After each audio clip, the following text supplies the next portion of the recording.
Se você está até agora aqui comigo, você viu que no primeiro vídeo eu tratei sobre o que é rendimento recebido acumuladamente.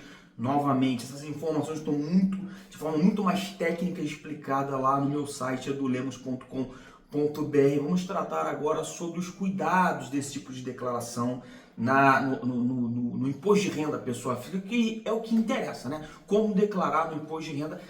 Não existe, infelizmente, um manual, uma coisa que eu lhe faço 2 mais 2 é igual a 4, porque inúmeros são os tipos de processo. Tanto os processos, né, que geram a declaração de rendimento recebido acumuladamente, quanto os outros processos judiciais recebidos que também têm que ser alvo de declaração. São várias as naturezas das verbas, os tipos de cálculo.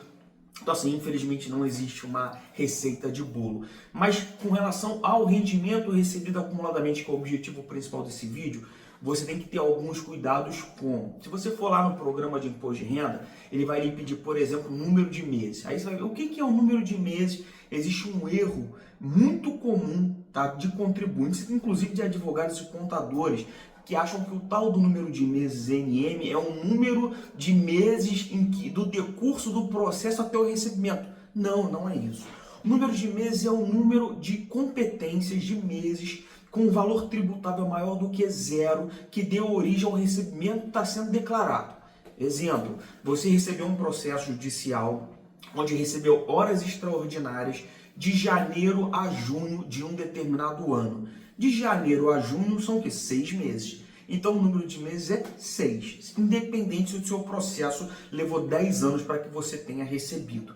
E veja, e aí tem um cuidado extra muito importante. Existem muitos erros no próprio processo. Você vai falar, eu vou pegar o cálculo aqui da contadoria, pegar o cálculo que foi homologado pelo juiz, o cálculo do perito, e vou imitar o que está ali.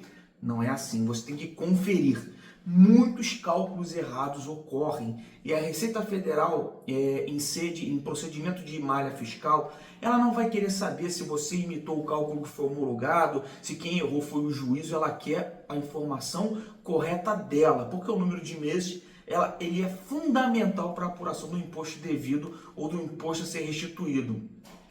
Você vai ter, por exemplo, previdência oficial, né, que é um outro campo para se declarar. Muitos erros de cálculo de previdência oficial nos processos, fora o fato das próprias fontes pagadoras não fazerem a DIF ou o E-Social como deveriam fazer.